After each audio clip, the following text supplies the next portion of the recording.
nos joies, nos peines, une célébration, un deuil, une naissance.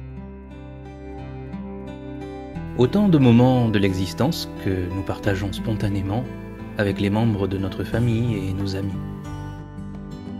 Pour quiconque a autrefois fait partie des témoins de Jéhovah et dont la famille ou des amis appartiennent à cette religion, les choses sont loin d'être aussi simples. Cette semaine, j'ai obtenu une promotion et j'ai appelé mon père pour lui en faire part. Il m'a raccroché au nez.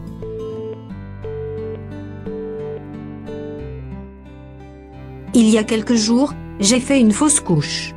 Et j'avais vraiment besoin de l'aide de ma mère. Elle ne m'a pas rappelé.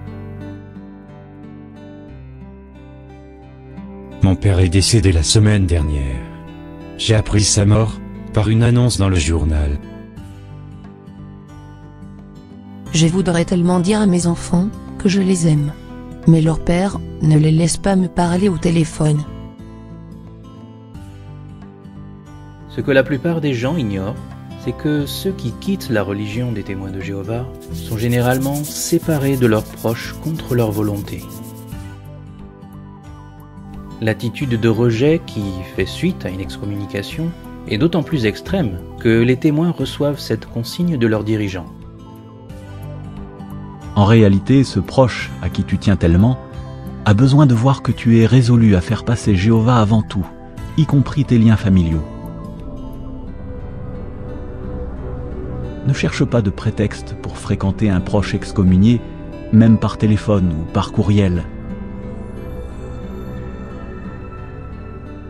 Tous les êtres humains ont un besoin vital de ressentir l'amour et l'affection de leurs proches.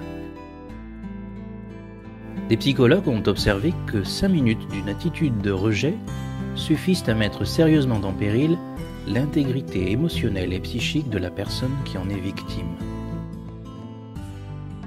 S'il suffit pour cela de quelques minutes, imaginez le tourment infligé à un individu qui se voit rejeté par les siens et privé de tout contact, jour après jour, année après année.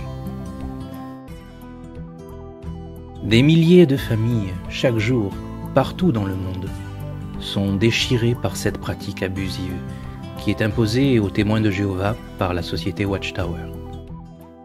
Il n'est sans doute pas de droit humain plus fondamental que la libre expression des liens familiaux. L'ostracisme n'est ni plus ni moins qu'un acte de violence sur les plans mental et émotionnel. Cet abus ne doit pas continuer.